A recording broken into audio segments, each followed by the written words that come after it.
most transformative periods in medieval history. The First Crusade. Picture yourself in the late 11th century, a time of turmoil and faith where the call of a single man would unite an entire continent under a shared mission to reclaim the Holy Land. This is the story of knights and pilgrims, of faith and conquest, and of a world forever changed by the actions of those who took up the cross. Together we'll explore the origins of this historic campaign, the motivations that drove thousands to leave their homes, and the profound impact it had on Europe and the Middle East. Let us begin at the Council of Clermont, where Pope Urban, whose words echoed across the medieval world, sparking the first of many crusades, the call to crusade. The First Crusade, launched at the close of the 11th century, marked the beginning of a series of holy wars that would transform Europe and the Middle East. It was a monumental undertaking, born of religious fervor and political necessity, and it set the stage for centuries of conflict and cultural exchange. At its heart was the desire to reclaim Jerusalem and the Holy Land from Muslim control, but the motives behind the crusade were as diverse as the people who answered its call. The origins of the First Crusade lie in the precarious situation of the Byzantine Empire. The Seljuk Turks, having defeated the Byzantines at the Battle of Manzikert in 1071, had seized large portions of Anatolia, threatening the empire's survival. Facing mounting pressure, Emperor Alexios Komnenos appealed to the West for military assistance, hoping to rally Christian forces to help defend his empire. This plea arrived at a time when the papacy was eager to assert its authority over Christendom, making it an ideal moment for a large-scale response. In November 1095, Pope Urban II convened the Council of Clermont in southern France to address the Byzantine emperor's request. Urban's speech at Clermont was a turning point in medieval history. He spoke of the suffering of Eastern Christians and the desecration of holy sites in Jerusalem, calling upon the knights and nobles of Europe to take up arms in defense of their faith. His words were charged with emotion, urging his audience to fight not for personal gain, but for the glory of God. Urban's message was bolstered by an extraordinary promise. Those who joined the crusade would receive remission of their sins. This offer of spiritual salvation resonated deeply in a world where fear of eternal damnation was pervasive. The crusade was framed as a holy pilgrimage, combining religious devotion with military action. The symbol of the cross, worn on clothing, and banners became a powerful emblem of the Crusaders' commitment to their sacred mission. The response to Urban's call was overwhelming. Across Europe, knights, nobles, and commoners alike pledged themselves to the cause. For many, the crusade was an opportunity to fulfill their religious duty and secure a place in heaven. For others, it was a chance for adventure, wealth, or escape from the constraints of feudal life.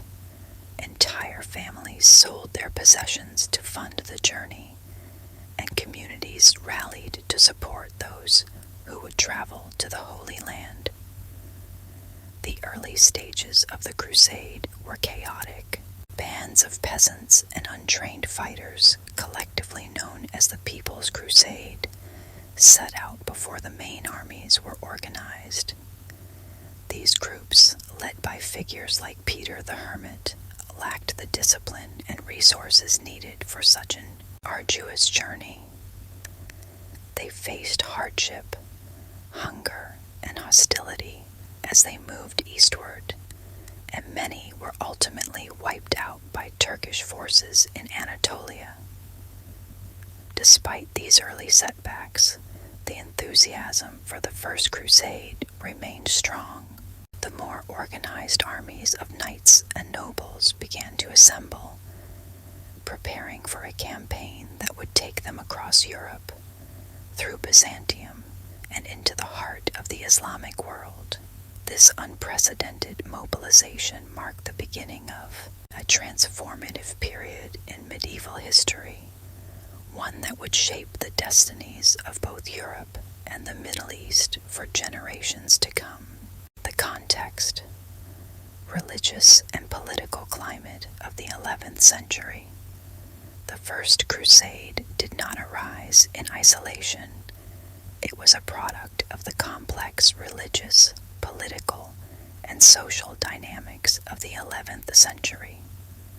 Europe and the Middle East were undergoing significant transformations, creating a perfect storm of circumstances that led to Pope Urban II's call to arms. Understanding these conditions is essential to grasp the motivations and consequences of the Crusade.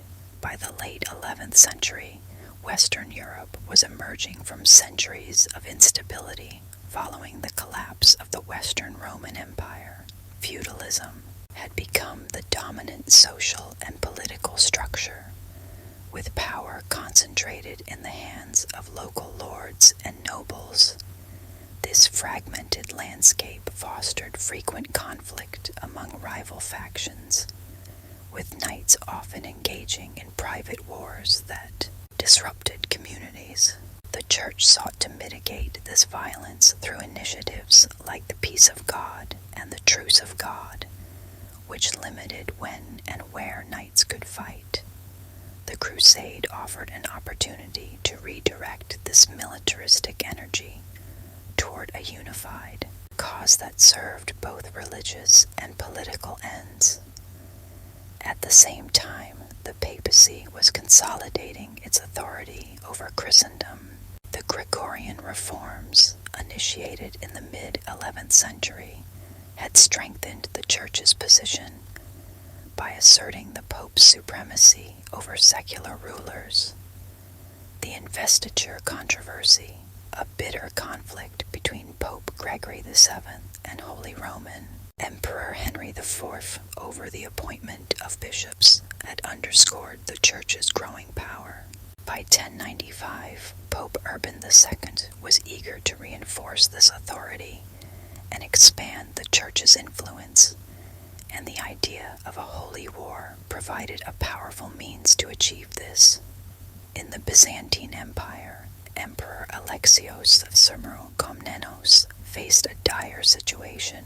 The Seljuk Turks, a rising force in the Islamic world, had defeated the Byzantine army at the Battle of Manzikert in 1071, seizing much of Anatolia. This loss not only weakened Byzantine control over its territories, but also threatened the empire's capital, Constantinople. Alexios, aware of the growing strength of the Western Church, appealed to Pope Urban II for military assistance.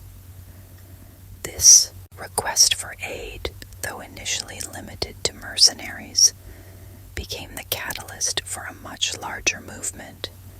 The Islamic world, too, was undergoing significant changes. While the Seljuk Turks had established dominance in parts of the Middle East, including Jerusalem, the region was far from unified.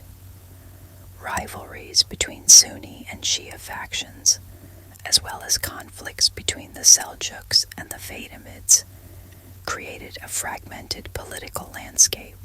This internal division presented an opportunity for the Crusaders, as Muslim rulers were often more focused on fighting each other than on resisting external threats.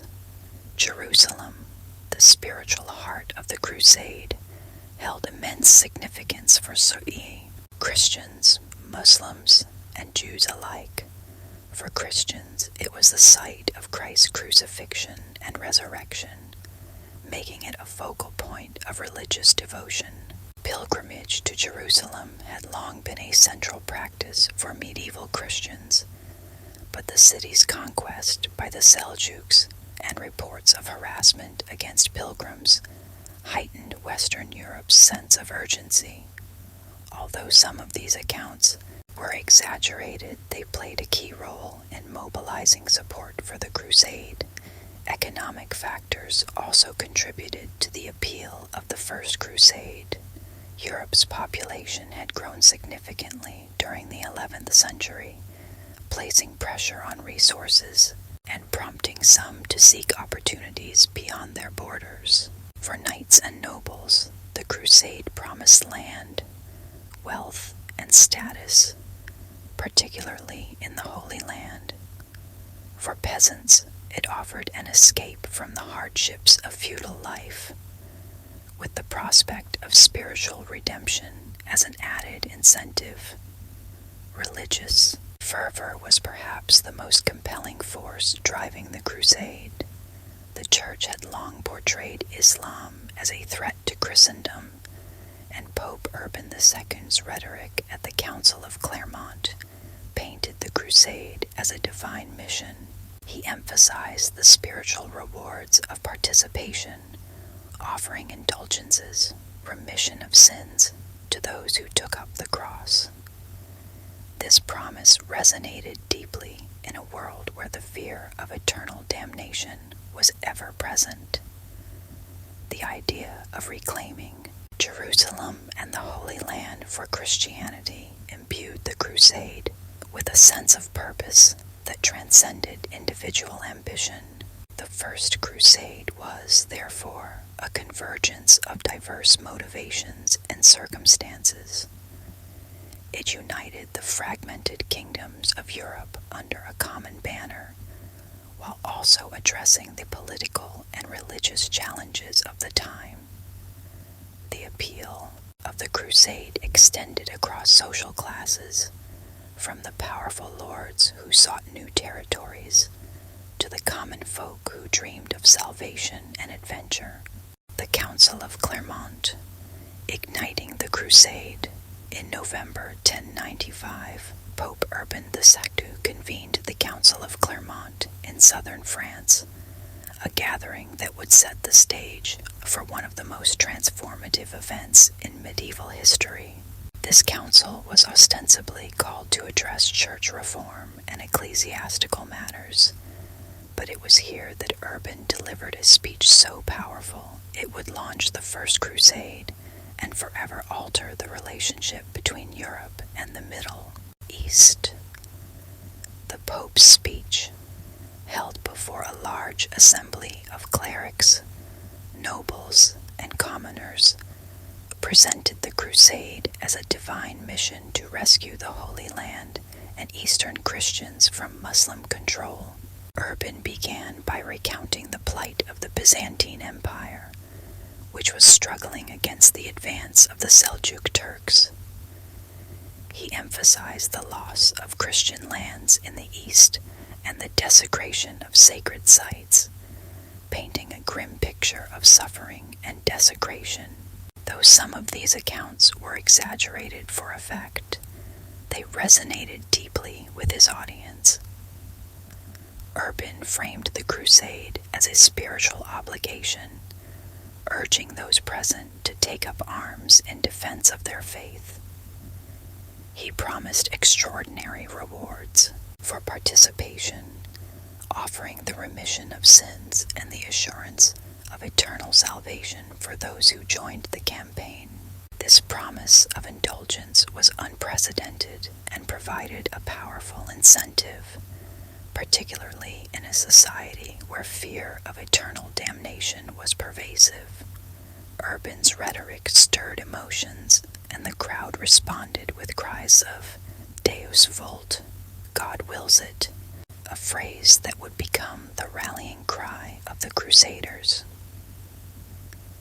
The Pope's call was not merely a response to the Byzantine Empire's plea for aid.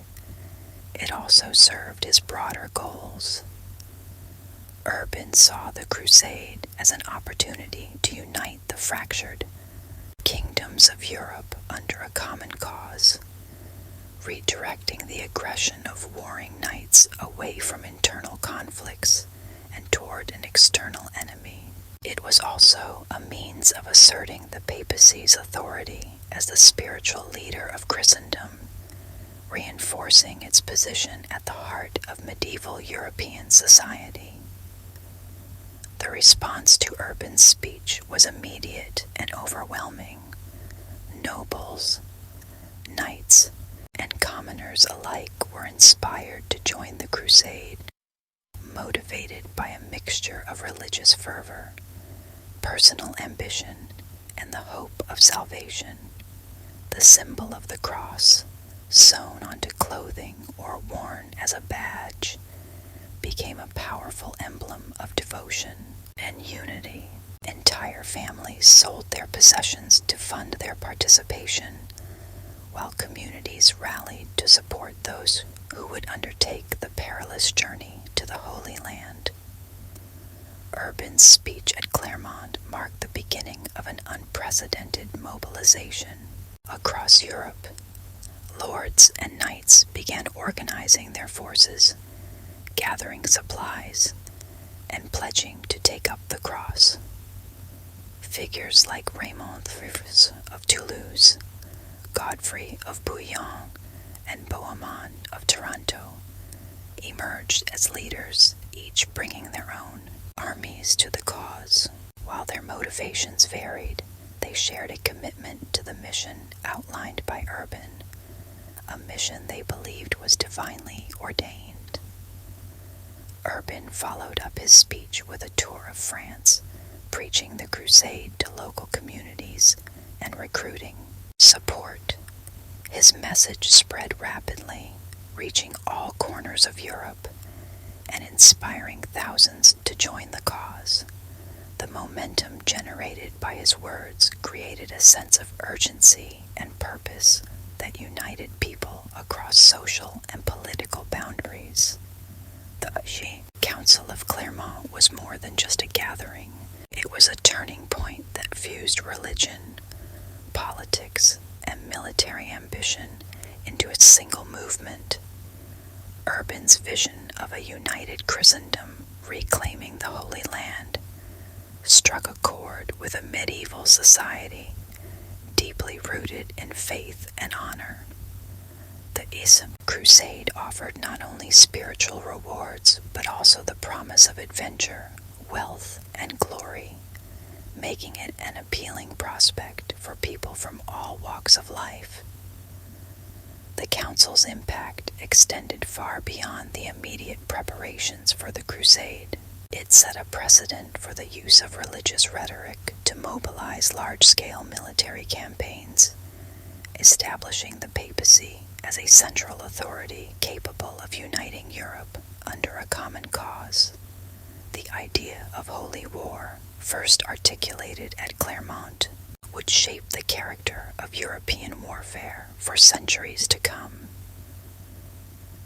By the time the council concluded, the First Crusade was no longer an idea but a reality. Armies were forming, resources were being gathered, and thousands of people were preparing to embark on a journey that would take them across continents and into the pages of history.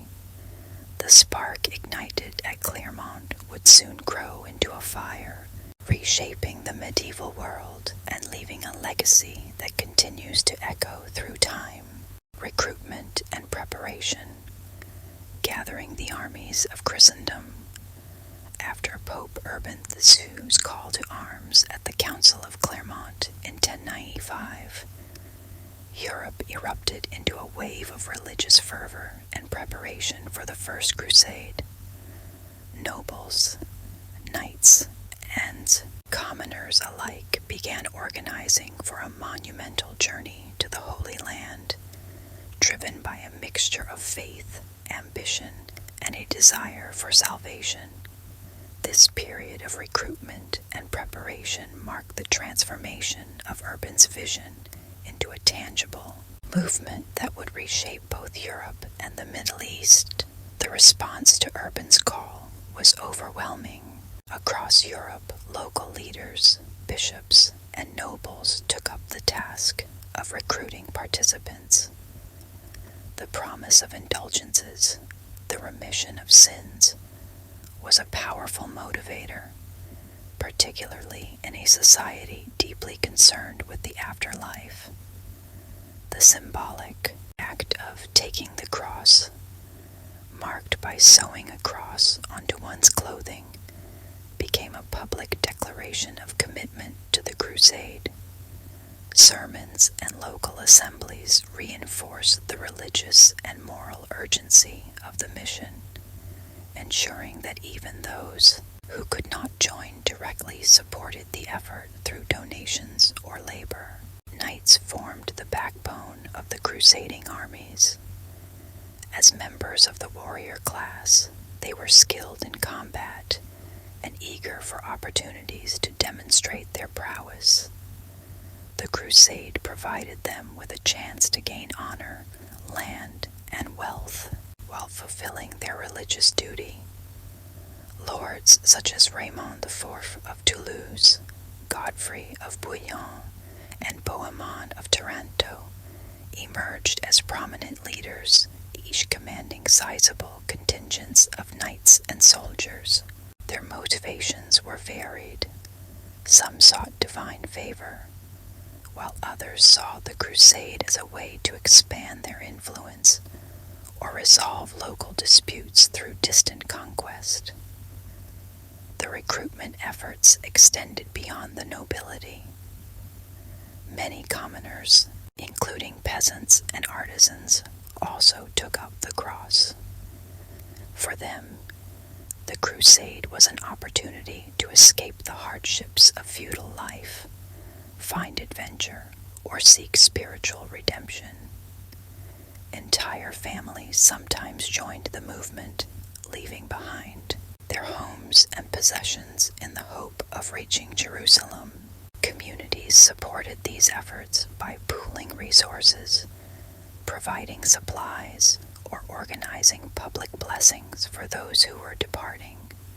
Preparing for the journey required extensive logistical planning. Crusaders needed weapons, armor, food, and money to sustain themselves during the long and perilous trek. Wealthier participants sold land or borrowed funds to finance their expeditions, often placing significant strain on their estates. Local economies were temporarily reshaped as markets and merchants adapted to the sudden demand for supplies. The preparation period also highlighted the diversity of Europe, as different regions contributed unique skills, resources, and traditions to the crusading effort. The Church played a central role in coordinating the recruitment and preparation process. Bishops and priests were instrumental in rallying support, often delivering impassioned sermons that emphasized the spiritual rewards of the crusade. The Emir also facilitated the collection of donations, organized prayers for the success of the campaign, and provided moral guidance to participants. Monasteries and churches became hubs of activity, supplying resources and offering blessings to those embarking on the journey. Not all aspects of recruitment and preparation were orderly. The sheer enthusiasm for the crusade led to the formation of spontaneous and unorganized groups, such as the People's Crusade, led by charismatic figures like Peter the Hermit. These bands of commoners set out before the main armies were ready, often without sufficient supplies or training. Their journey was marked by chaos, looting, and violent encounters, particularly with Jewish communities in Europe, as anti-Semitic violence erupted in some regions. Ultimately, The People's Crusade ended in disaster, with many participants slaughtered by Turkish forces in Anatolia. Despite these early setbacks, the preparation efforts for the First Crusade were largely successful. By 1096, a well-organized series of contingents began to assemble, each led by a prominent noble. These armies included thousands of knights and foot soldiers, supported by camp followers and non-combatants who provided essential services. The crusaders converged at key staging points, such as Constantinople, where they would join forces before embarking on the next phase of their journey. The recruitment and preparation period reflected the complexity and scale of the First Crusade.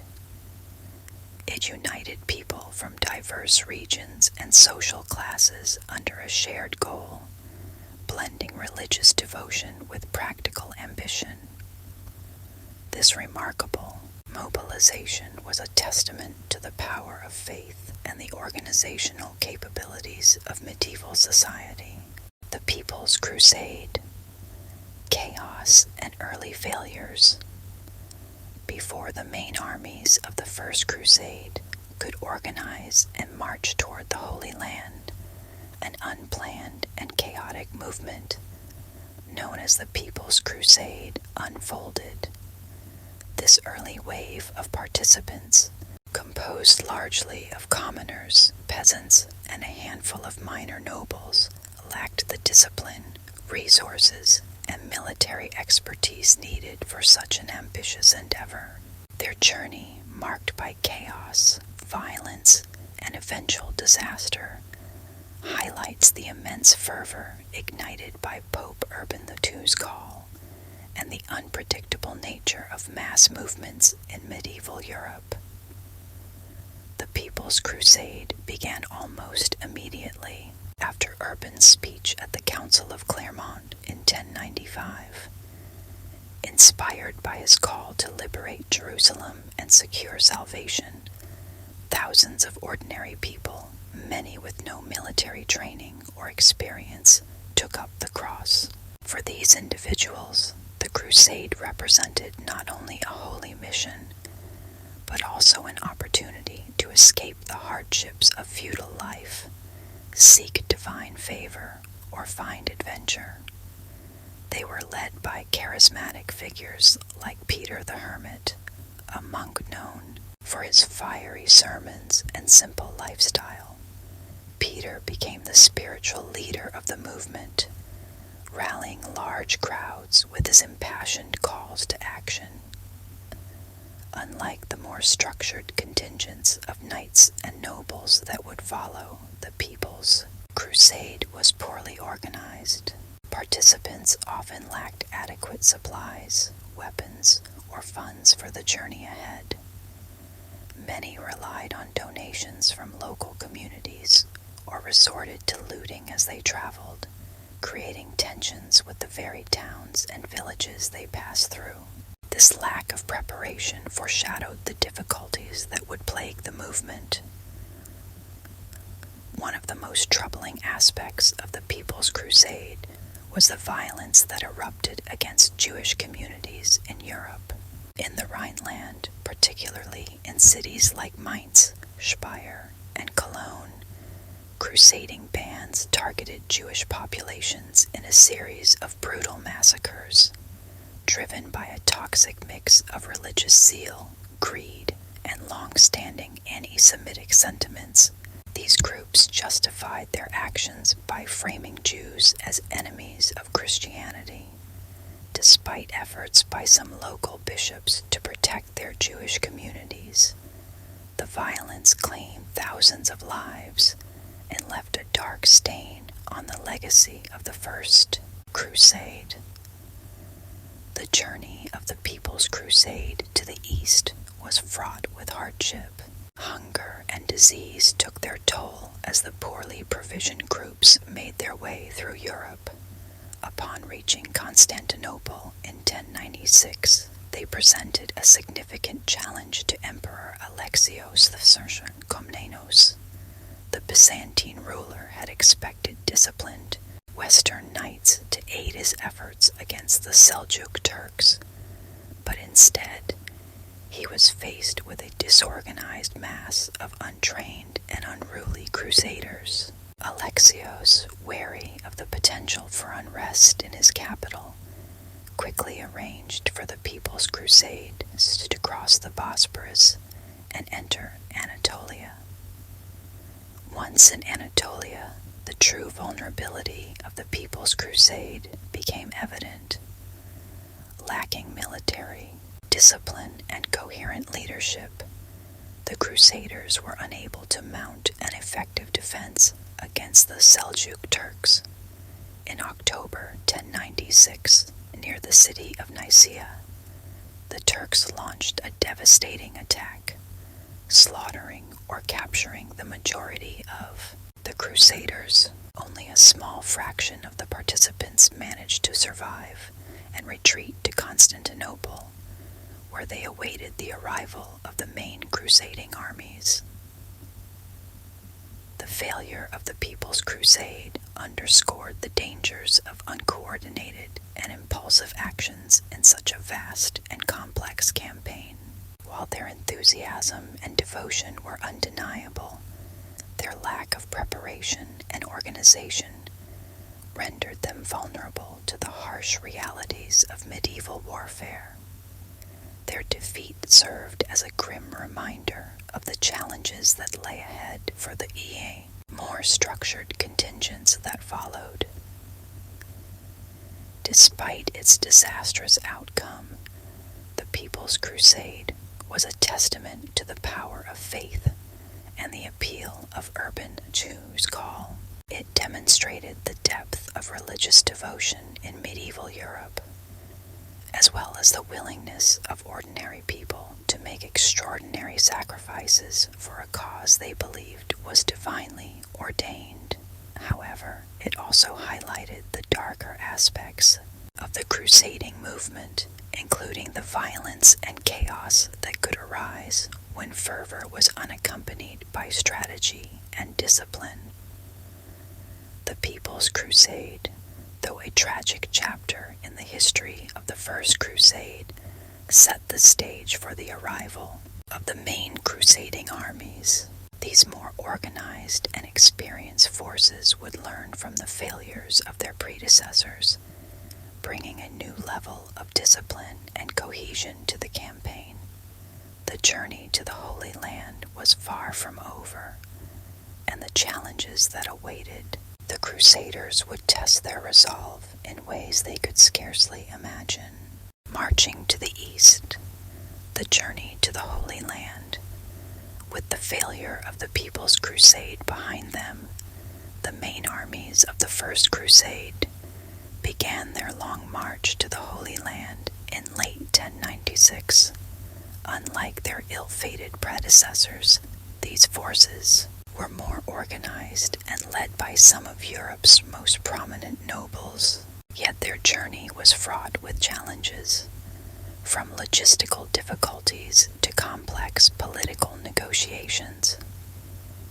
This phase of the crusade tested the resolve of the Crusaders and laid the groundwork for their eventual success. The crusading armies were drawn from across Europe, with notable contingents led by figures such as Raymond de Fourceau of Toulouse, Godfrey of Bouillon, Bohemond of Taranto, and Hugh of Vermandois. Each leader brought their own retinues of knights, soldiers, and camp followers, creating a diverse and sometimes unruly coalition. These armies assembled at various points, such as Bari and Brindisi, in southern Italy, before converging near Constantinople, the gateway to the east. Crossing Europe was no simple task. The Crusaders had to navigate long distances, rough terrain, and unfamiliar lands. Supplies were a constant concern, and the sheer size of the armies often strained local resources. While some regions welcomed the Crusaders and provided provisions, others were wary of their intentions. Instances of looting and violence occasionally erupted, causing friction between the Crusaders and local populations. Upon reaching Constantinople, the Crusaders encountered Emperor Alexios Komnenos, whose appeal for aid had sparked the crusade. However, relations between the Byzantine emperor and the Crusaders were far from smooth. Alexios had expected a smaller, disciplined force of Western knights, but instead he faced massive armies with diverse motivations and loyalties. Many Crusaders were suspicious of Byzantine intentions, while Alexios, wary of their potential for disruption, sought to maintain control over the campaign.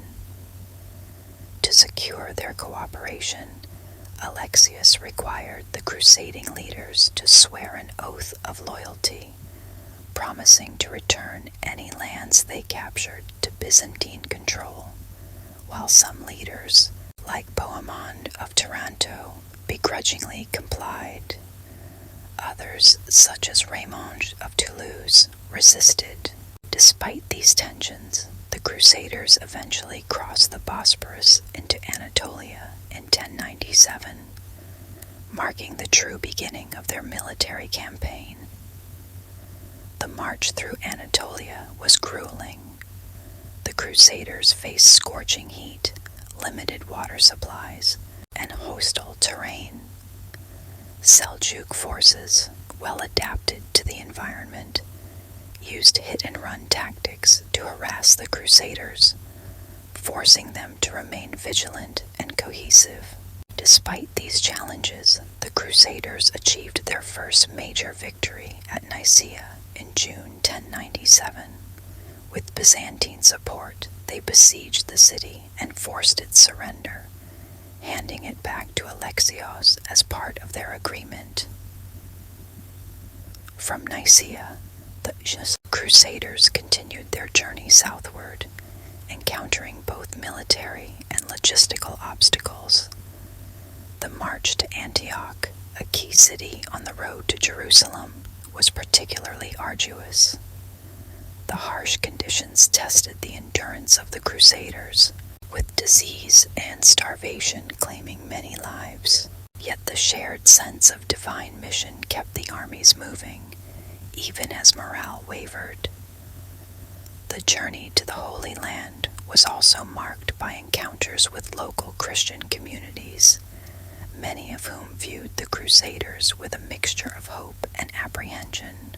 While some provided support, others were wary of the Crusaders' intentions, particularly as their actions often included looting and violence. These interactions highlighted the complex dynamics of the Crusade, which was as much a political and military endeavor as it was a religious one. Despite the hardships, the march to the east forged the crusading armies into a more unified force. The shared challenges of hunger, disease, and enemy attacks strengthened bonds among the Crusaders, creating a sense of camaraderie and purpose. The victories they achieved, though hard-fought, reinforced their belief that they were carrying out God's will. By the time the Crusaders approached Antioch in late 1097, they had already endured a journey of extraordinary difficulty. Yet the trials they had faced were only a prelude to the challenges that awaited them in the sieges and battles to come. The journey to the Holy Land had tested their resolve, but their ultimate goal, Jerusalem, remained within reach, spurring them onward. Siege of Antioch, a crucial turning point. The Siege of Antioch, lasting from October 1097 to June 1098, was one of the most pivotal and grueling events of the First Crusade. Strategically located on the road to Jerusalem, Antioch was a vital stronghold that controlled access to the Holy Land. Its capture tested the endurance, faith, and military prowess of the Crusaders, becoming both a devastating ordeal and a significant triumph. As the crusading armies approached Antioch, they were met with the imposing sight of its fortified walls. The city was defended by the Turkish governor Yagi Sian, who had prepared extensively for the siege, reinforcing the walls and gathering supplies. With its location on the Orontes River and surrounded by mountains, Antioch was a natural fortress, making it a daunting target for the Crusaders. The siege began in late October 1097. The Crusaders, numbering around 30,000, encircled the city, cutting off its access to the surrounding region. However, the vast size of Antioch and its well-provisioned defenders made a quick victory impossible. The Crusaders lacked sufficient siege equipment and struggled to maintain their blockade, as Yagi Sian's forces launched frequent sorties to disrupt their lines. The harsh winter of 1097-1098 added to the Crusaders' difficulties. Supplies ran dangerously low, leading to starvation, disease, and desertion. Many Crusaders resorted to foraging in the countryside, often clashing with local populations. The morale of the army wavered as conditions worsened, and some leaders began to doubt the feasibility of their mission. Yet, despite these challenges, the Crusaders persisted, driven by their faith and the belief that their struggle was divinely ordained. A turning point came in early 1098 when reinforcements arrived under the command of Bohemond of Taranto's nephew, Tancred. These additional forces strengthened the Crusaders' position and renewed their determination. Meanwhile, Bohemond devised a daring plan to infiltrate Antioch with the help of a local Armenian Christian named Firuz, who had been serving within the city. Firuz, disillusioned with Yagi Sian's leadership, agreed to betray Antioch, allowing the Crusaders to enter through a hidden gate. On the night of June 2nd, 1098, the plan was executed. Under cover of darkness, a small group of Crusaders scaled the city's walls and opened the gates, allowing their comrades to pour in. Fierce fighting ensued as the Crusaders overran Antioch, slaughtering many of its defenders and inhabitants.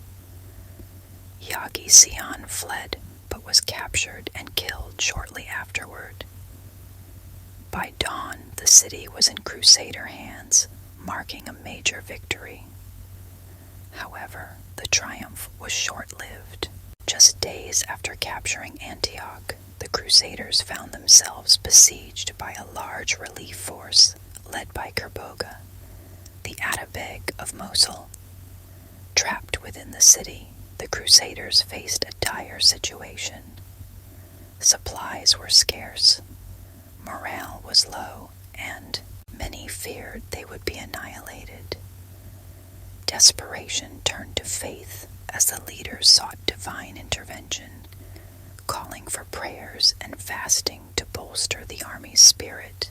The discovery of the Holy Lance, a relic believed to be the spear that pierced Christ's side during the crucifixion, played a critical role in rallying the Crusaders. Peter Bartholomew, a monk, claimed to have received visions that guided him to the lance's location within Antioch. This miraculous find reinvigorated the army, convincing many that God was on their side. On June 28, 1098, the Crusaders launched a bold counterattack against Kerboga's forces. Despite being vastly outnumbered, their renewed confidence and unity proved decisive.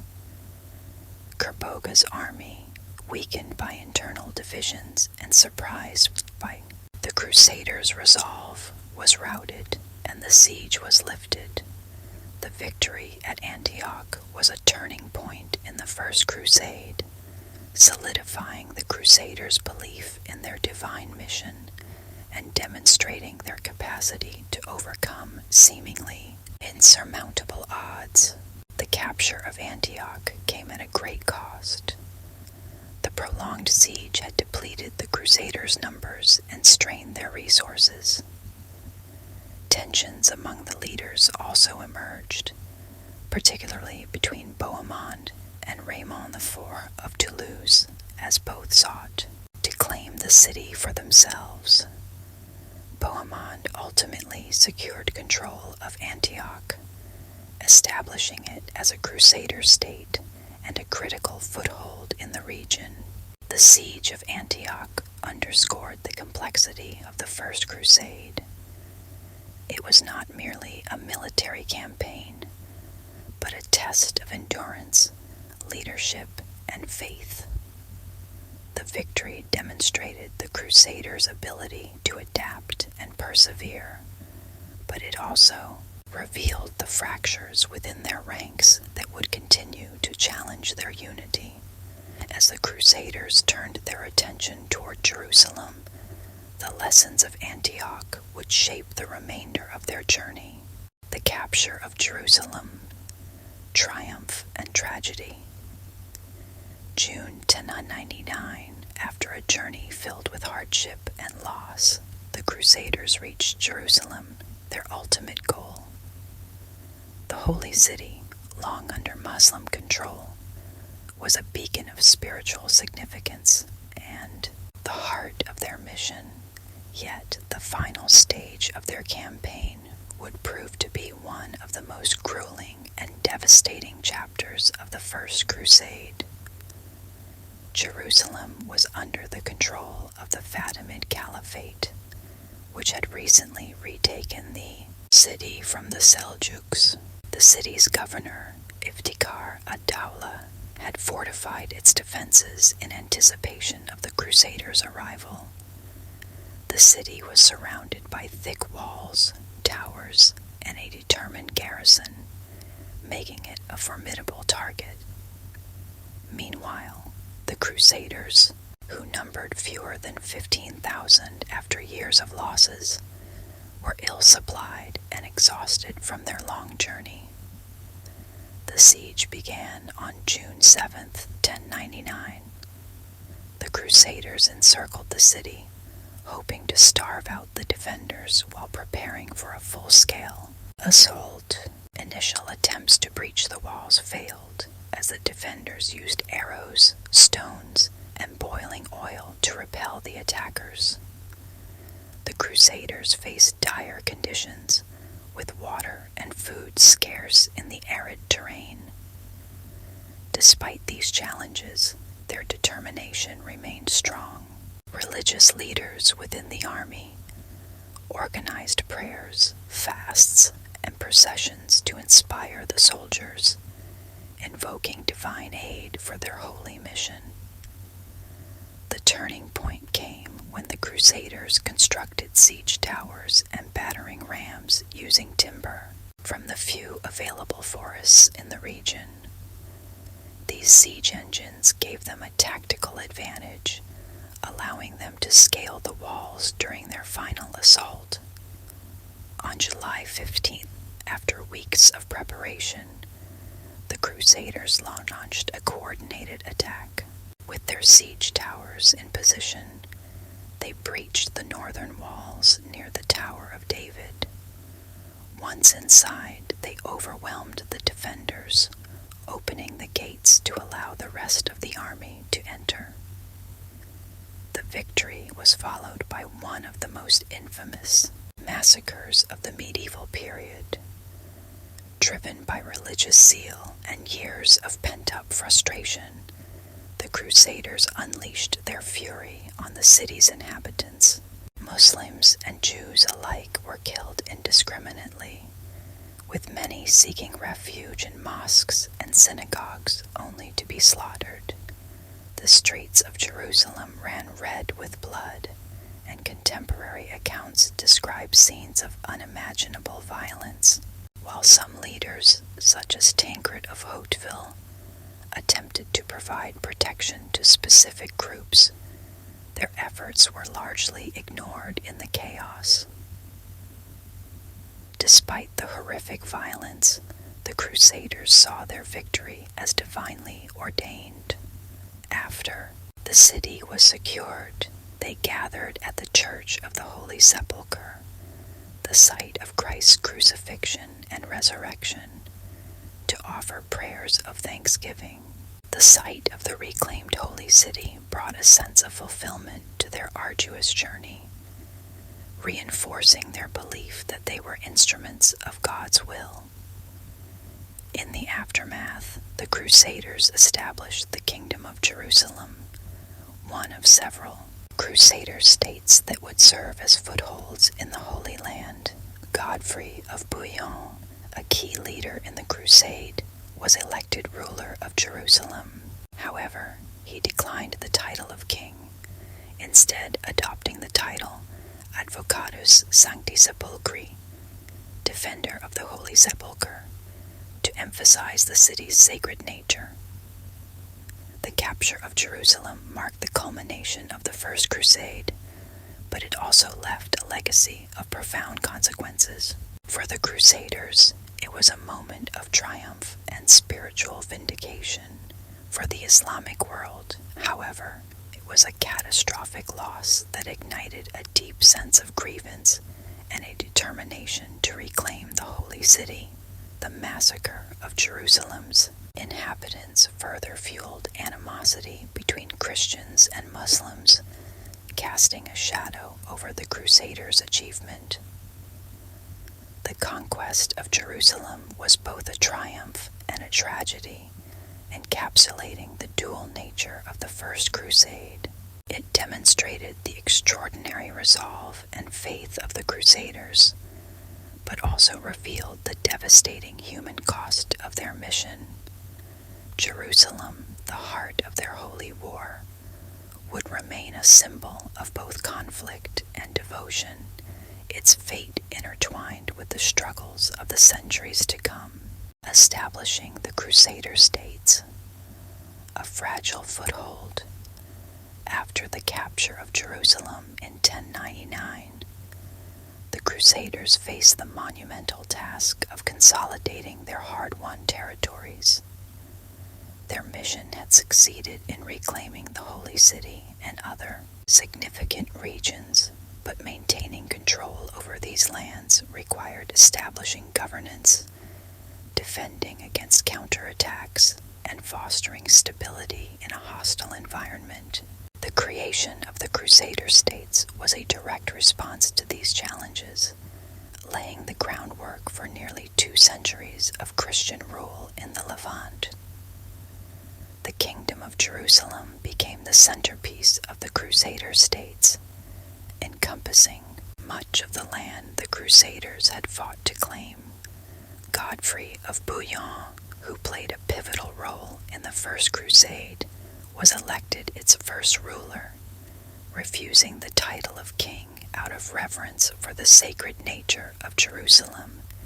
He adopted the title Advocatus Sancti Sepulchri, defender of the Holy Sepulchre. Upon his death in 1100, his brother Baldwin I succeeded him and accepted the title of king, formalizing Jerusalem as a monarchy. In addition to the Kingdom of Jerusalem, other Crusader states emerged, including the County of Edessa, the Principality of Antioch, and the County of Tripoli. These states were established in regions captured during the Crusaders' campaigns and served as buffer zones to protect Jerusalem from external threats. Each was governed by a feudal system, with power concentrated in the hands hands of European nobles who ruled over predominantly local, non-European populations. Maintaining control over these territories required significant military and diplomatic effort. The Crusader states were surrounded by hostile Muslim territories and faced constant pressure from neighboring powers. To defend their holdings, the Crusaders constructed a network of castles and fortresses, such as Croix de Chevalier and Montreal, which became critical for both military strategy and administration. These fortifications allowed relatively small forces to control large areas and defend against sieges. The relationship between the Crusaders and the local populations was complex and often strained. The Crusader states were home to a diverse mix of peoples, including Muslims, Jews, and Eastern Christians such as Armenians and Greek Orthodox communities. While some local Christians initially welcomed the Crusaders as liberators, tensions arose due to cultural differences, heavy taxation, and religious policies that often favored Latin Christianity over local traditions. Trade and economic activity became vital for the survival of the Crusader states. The cities of Acre, Tyre, and Jaffa emerged as important ports, facilitating trade between Europe and the Levant. The Crusader states relied heavily on maritime support from European powers such as Venice, Genoa, and Pisa, whose fleets ensured the flow of supplies, reinforcements, and wealth. This connection to European trade networks allowed the Crusader states to thrive economically, even as they faced persistent military threats. The establishment of the Crusader states also spurred the development of military orders, such as the Knights Templar and the Knights Hospitaller. These orders combined monastic discipline with martial prowess, dedicating themselves to the defense of the Holy Land and the protection of Christian pilgrims. Their presence strengthened the Crusader states' military capabilities and provided a sense of continuity and stability amid the region's uncertainties. Despite these efforts, the Crusader states remained vulnerable. Their reliance on reinforcements and support from Europe meant that they were often at the mercy of shifting political and military priorities in the West.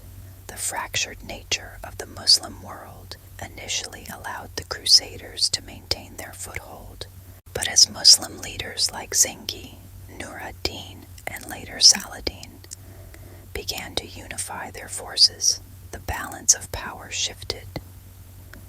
The establishment of the Crusader states was both a triumph and a precarious achievement. While they symbolized the success of the First Crusade, they were built on fragile foundations, dependent on external support and vulnerable to internal divisions. For the Crusaders, these states represented a sacred duty to preserve Christian control over the Holy Land, but their survival would require ongoing sacrifice and determination. The legacy of the Crusader states is a testament to the enduring impact of the First Crusade. They served as a bridge between East and West, facilitating cultural and economic exchange even amid conflict. Yet their fragility foreshadowed the challenges that would define the subsequent centuries of crusading efforts. The First Crusade had secured a foothold in the Holy Land, but the struggle to maintain it had only just begun. The legacy of the First Crusade, myths and realities. The First Crusade was an extraordinary moment in medieval history, marking the beginning of a series of military and religious campaigns that would shape Europe and the Middle East for centuries. Its legacy is complex, intertwined with both myths and realities that reflect the multifaceted nature of this monumental event. While the Crusade achieved its immediate goal of reclaiming Jerusalem, its consequences extended far beyond the battlefield, influencing religion, politics, and culture in profound ways. One of the most enduring aspects of the First Crusade's legacy is its impact on the relationship between Christianity and Islam. The Crusaders' conquest of Jerusalem and the brutal massacres that followed left a lasting impression on the Islamic world. For Muslim communities, the loss of the Holy City was a traumatic event that galvanized efforts to reclaim it in the centuries that followed. Leaders like Saladin emerged as symbols of resistance, inspiring a legacy of determination and unity against foreign invaders. For the Christian world, the First Crusade was celebrated as a divine victory. The successful reclamation of Jerusalem reinforced the belief that the Crusaders were instruments of God's will, and the triumph became a powerful symbol of faith and redemption.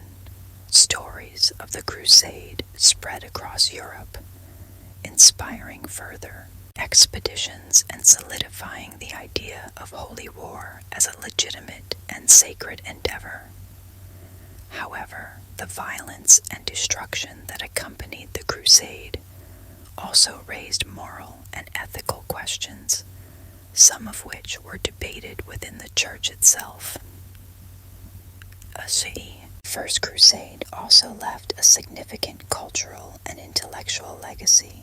The establishment of Crusader states facilitated interactions between European and Middle Eastern cultures, leading to the exchange of knowledge, goods, and ideas.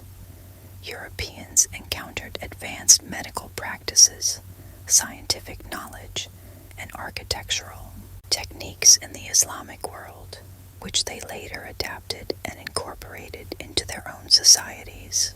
The Crusades also introduced new trade routes, spices, and luxury goods, contributing to economic growth and cultural enrichment in Europe. At the same time, the First Crusade fueled misconceptions and stereotypes that have persisted into modern times.